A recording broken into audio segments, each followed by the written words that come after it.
Welcome to Lecture 1 of this course, Grammatical Rules and Systems.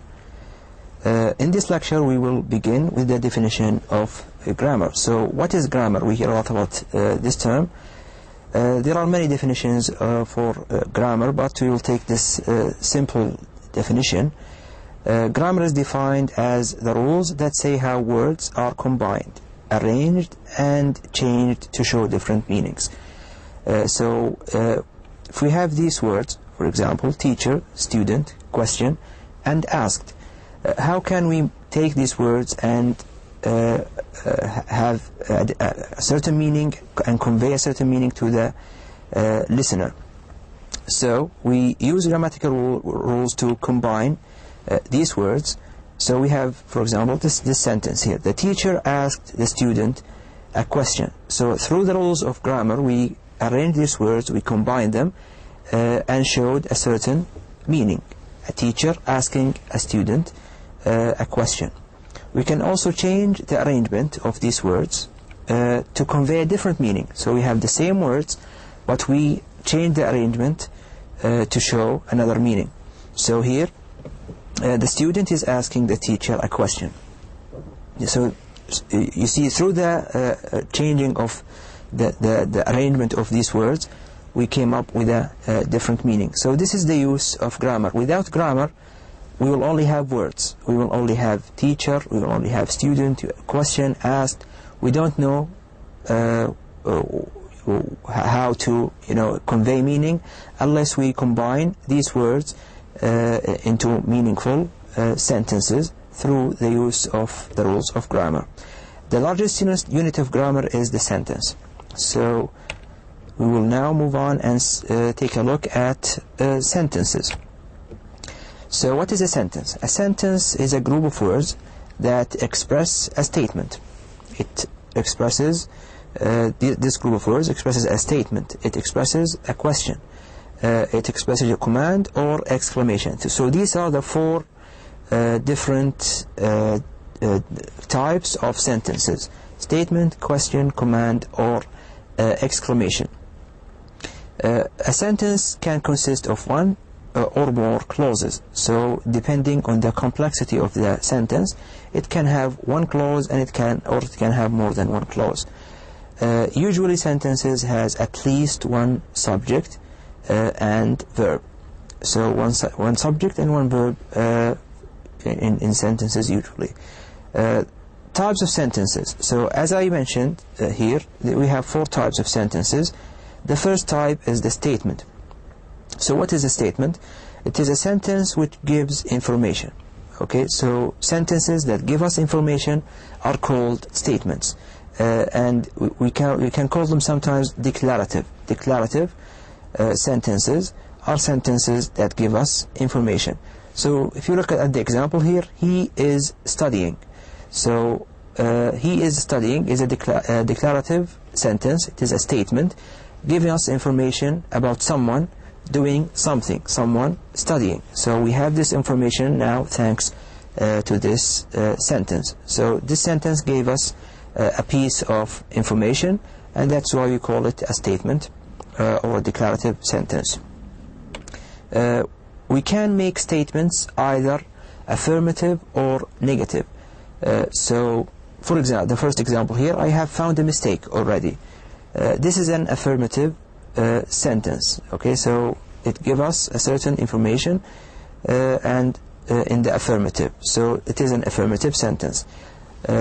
Look at the second example here. I have not found any mistakes. Okay, this is a negative sentence. Okay, it denies the information that was affirmed in the first sentence. So it negates the fact that this person found any mistakes. So I have not found any mistakes yet. If you compare the two sentences, you will notice that we have certain words like not, any, and yet.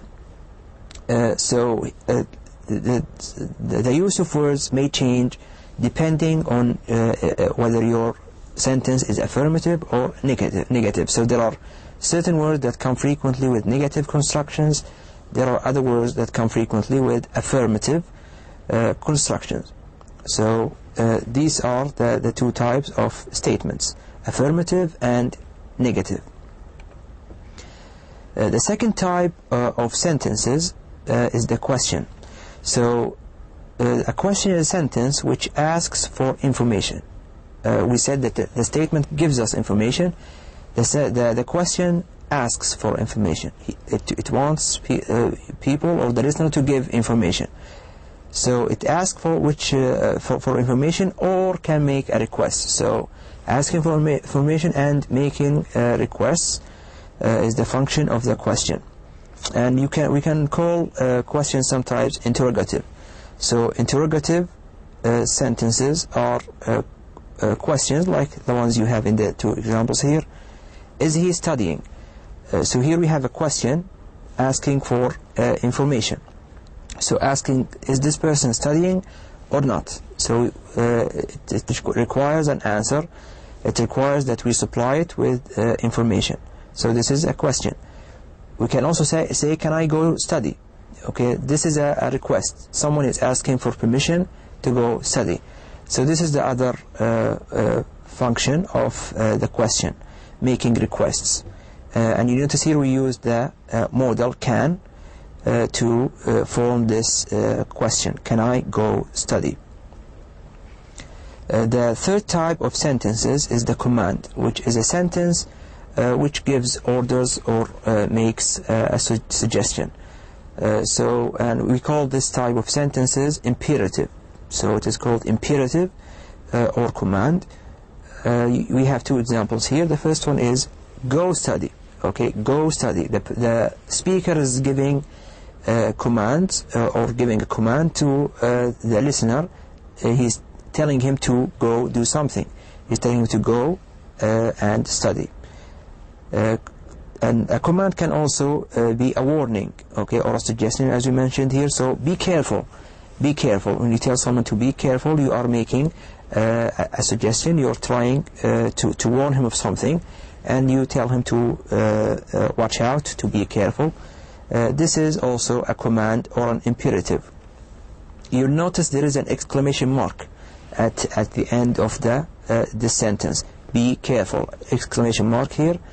The use of the exclamation mark can also be used with another type of sentences. So it can be used with commands, and it can also be used with our final sentence type, the exclamation. So an exclamation sentence is a sentence which is used to express the speaker's feeling or attitude. So if the speaker is trying to convey his feeling towards a certain thing or an attitude towards a certain thing, he will use exclamation sentences. For example, what a lovely day. So this is an exclamation. The speaker is saying, well, this day is lovely, this day is nice, he likes, he's enjoying himself in this day. So this is an expression of his feeling. What a lovely day.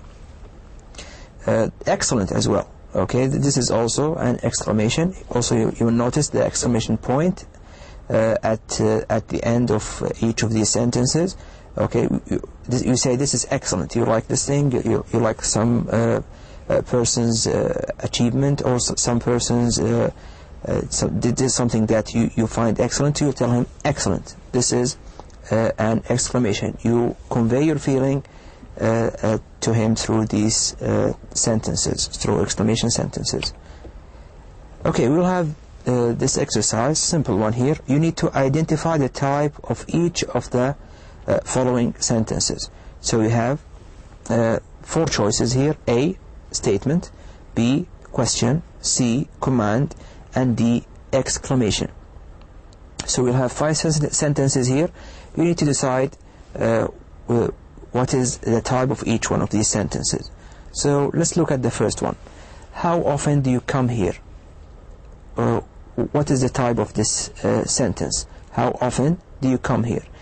You will notice that we have a question mark at the end, and the purpose of the sentence is to inquire for information. So this is a question. So the answer of number 1 is B. a question. 2. How interesting this article is.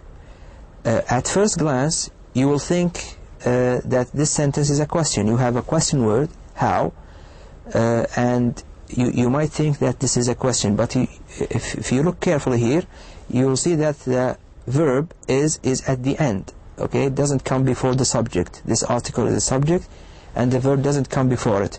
And you'll also notice an exclamation point at the end of the sentence.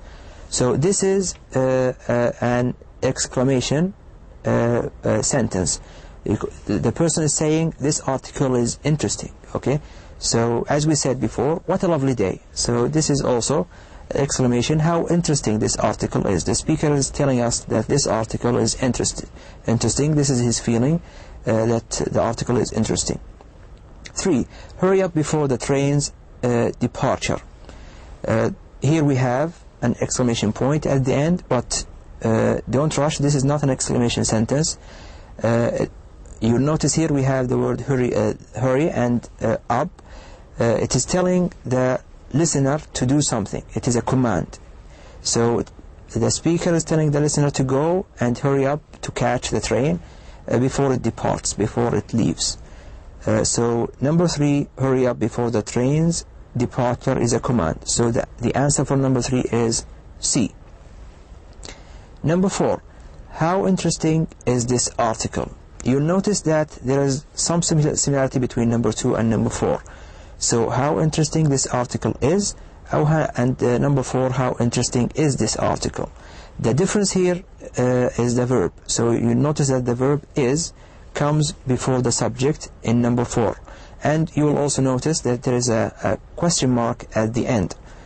So this is a question here. So how interesting is this article? The speaker is asking us a question. He wants us to, or he wants the listener to tell him about this article. Is it interesting or not? So number 4 is, of course, a question, and compared to number 2, which is an exclamation. So number 2 is an exclamation, D, and number 4 is a question, B. Number 5, this article is very interesting. So this sentence gives us a piece of information about the article. So it is an interesting article. Now we know, thanks to the sentence, that the article is interesting. So it provided us with a piece of information. So it is a statement, A. The answer here is A. Okay, we'll move on to simple, compound, and complex sentences. So we will look at each of these types in detail in the coming lectures, but this is a bit of an introduction to these types. So a simple sentence is like the example we have here. The man is here. We have a subject, we have a verb, and we have an adverb here. So this is a simple sentence. The second type here is the compound sentence. Here in the example, the man is here and he wants to see you. So and is called a coordinator, and it forms a compound sentence. So we have actually 2 sentences combined into one. The man is here, and the other one is the man wants to see you, he wants to see you, and we combine them using and he wants to see you. The third type is complex sentences. So in this type we have a dependent clause, a subordinate clause that is inserted in the simple sentence we have in one. So in one we had the man is here. We can also insert a clause using a subordinate marker. The man that wants to see you is here. The man that wants to see you is here. We will discuss these sentences, as I said, compound and complex sentences, in detail in the coming lectures. So we will come back to them in the coming lectures, inshallah. Okay, we'll move on to discuss verbs. So the verb is the central unit of an English sentence. It is the nucleus. Nucleus, it means the basic building block. The basic building block of the sentence. So we build sentences around verbs. So the verb can refer to an action, or it can refer to a state. So verbs that refer to actions are verbs like run, walk, and talk. These are all things that people are doing, actions that are done by someone. So run, walk, and talk are 3 examples of action verbs. We also have state verbs that refer to states, like want, like have, and be. These are states in certain things that are conveyed through verbs. So someone who wants something, someone who has something, these are all states. Main verbs versus helping verbs. So each English sentence has a main verb. So if you look at the 2 examples here, Muhammad walked home. The verb walked is the main verb in this sentence. Khalid is happy. Is here is the main verb in this sentence.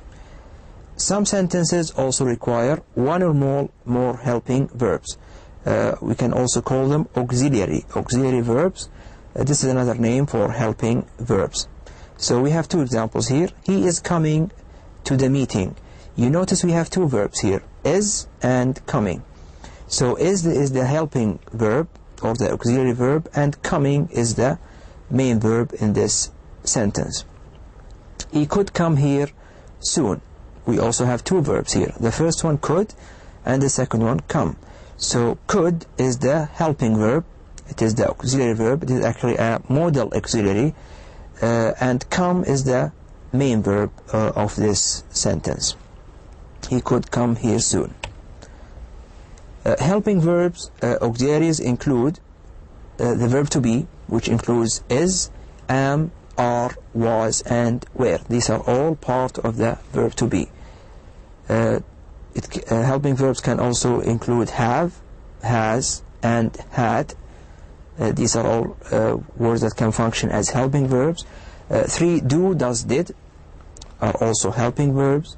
And modal auxiliaries like can, could, shall, should, will, would, may, might, and other modal auxiliaries. So these verbs can also function as main verbs, with the exception of modals. So the verbs in number 1, 2, and 3 can also be main verbs. So they can be helping verbs, and they can also be main verbs. Modal auxiliaries can only function as helping verbs, as auxiliaries. So we have an example here. He is here. Is the main verb in this sentence. So it can function as a helping verb, and it can function as a main verb. Okay, let's look at this exercise. Identify whether the underlined verb is the main verb or the helping verb of each sentence below. So if it is the main verb, you select A. If it is the helping verb, you select B. The first sentence, students like fast food. You notice that we have only 1 verb here, and it is underlined, like. So it is, of course, the main verb of the sentence. So number 1, the answer is A. Number 2, he has enough money for the trip. He has enough money for the trip. If you remember, we said has can function as a helping verb. But is it a helping verb in this sentence? Do we have another verb here? We don't. And here it is a stative verb. It's telling us that this person has something. He has money for the trip. So here has functions as a main verb. So number 2, has is a main verb. The answer of number 2 is A. Number 3, Khalid does not want to go to school today. So here we have does, and we also have the verb want. So does here functions as a helping verb, okay, because want is the main verb in this sentence. So does is a helping verb, so the answer of number 3 is B. Does is a helping verb. Number 4, he is helping me wash the dishes. The underlined verb is helping, and we have is before it. Is functions as a helping verb. And helping in this sentence, he is helping me, helping, is the main verb. So the answer of number 4 is A. Helping is the main verb of this sentence. Number 5. He will arrive shortly. He will arrive shortly. We have two verbs here, will and arrive. Will is the helping verb and arrive is the main verb. And as I said, modal auxiliaries can only function as helping verbs. So will is a helping verb. The answer of number 5 is B. Now we move on to discuss transitivity. So verbs are divided into two groups based on transitivity. So the first group are intransitive verbs. Intransitive verbs are verbs that require no objects. So these verbs do not require an object to form a full sentence. So if you look at the example, birds fly. Birds fly. You notice the verb fly. There is no object after this verb. So it doesn't take an object. So birds fly is an intransitive verb. We call it an intransitive verb. This is a full sentence and it doesn't require an object. The man spoke. The man spoke. Spoke is an intransitive verb because it doesn't take an object. This is a full sentence. It's telling us that the man started speaking, he spoke. So this is an intransitive verb because it doesn't require an object. Number 2, the second type here is transitive verbs. So transitive verbs are verbs that require objects. So as opposed to intransitive verbs, these require objects to form full sentences. So we can further divide this group into two more types. The first type are monotransitive verbs. So the first type of transitive verbs are monotransitive verbs. Mono means one. So these verbs only require one object. So mono, only one. One object is required for these verbs. Look at the example. Khalid broke the window. Broke is a monotransitive verb because it only takes one object, the window. The window is the object of this sentence, and broke is a monotransitive verb because it requires only one object, the window. The other type are ditransitive verbs. Ditransitive verbs, these are verbs that require two objects. Di means two. Di means two, so ditransitive verbs take two objects. As we see in this example, Saleh gave Majid a pen. Gave is a ditransitive verb. It takes two objects. The first one is Majid and the second one is a pen. Saleh gave Majid a pen. So Majid is the first object and a pen is the second object. Gave is a ditransitive verb because it takes these two objects. So let's look at this exercise here. Decide whether the underlined verbs are intransitive, no objects, they don't take objects. B, monotransitive, they take one object. And C, ditransitive, they take two objects. So number 1, the student needs a pen. Here we have a pen, which is the object of the verb needs, only one object, so it is a monotransitive verb. So the answer of number 1 is B, monotransitive. Number 2, Ali told his friend a joke. Ali told his friend a joke. Here you will notice we have his friend and we have a joke. So two objects for the verb told. Told takes two objects here, his friend and a joke. So as we said, two objects, it is a ditransitive verb. So the answer of number 2 is C. Number 3, students study. Students study. This sentence here we have no objects. So this is a verb that doesn't take an object, so it is an intransitive verb. Okay, intransitive verbs don't take objects. Look carefully at number 4. So students study book. Students study books. Books here is an object, So this makes study a monotransitive verb because it takes one object. So books is an object, so the answer for number 4 is B, monotransitive. But we said that study is also an intransitive verb. So you should note that there are some verbs that can be either intransitive or transitive depending on the sentence. So as we have in the example here, study in number 3 is intransitive, and it can also be transitive, as in 4 here, study, it is monotransitive because it takes one object. So some verbs can be either intransitive or transitive.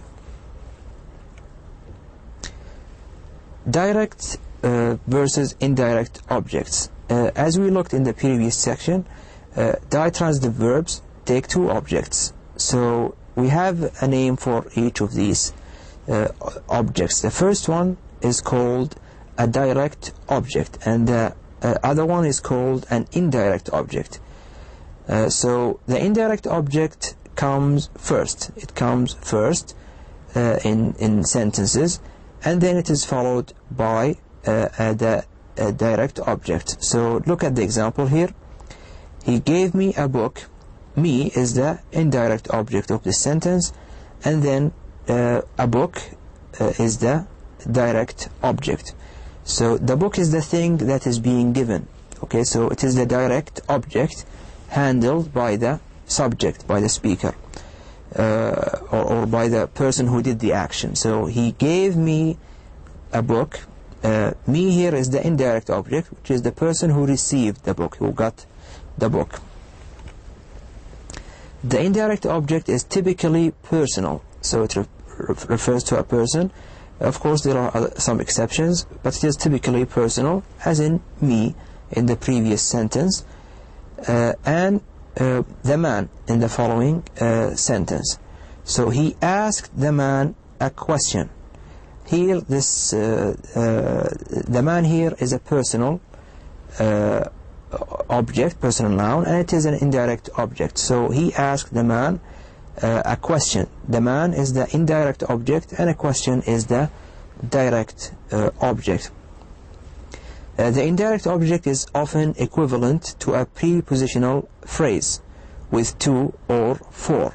So you can transform the indirect object to a prepositional phrase with to or for. So in the first example, he gave a book to me. So this sentence was originally, he gave me a book, but we can change it to a prepositional phrase and put the indirect object at the end and the direct object right after the verb. So he gave a book. A book here is the direct object. To me, the prepositional phrase here contains the indirect object. He bought a gift for his son. This was originally, he bought his son a gift. He bought his son a gift. His son was the indirect object. It came before the verb, and then it was followed by the direct object. But we can change it. He bought a gift. We can bring a gift right after the verb and form a prepositional phrase like this one, for his son. He bought a gift for his son. And this is the indirect object in this phrase. So these are the two ways to give equivalent phrases, prepositional phrases, to indirect objects. Okay, so this is the end of the first lecture. Hopefully you find it interesting, and you learn some certain things about grammatical structures. We will continue, inshallah, with other topics in the coming lectures. Thank you for listening.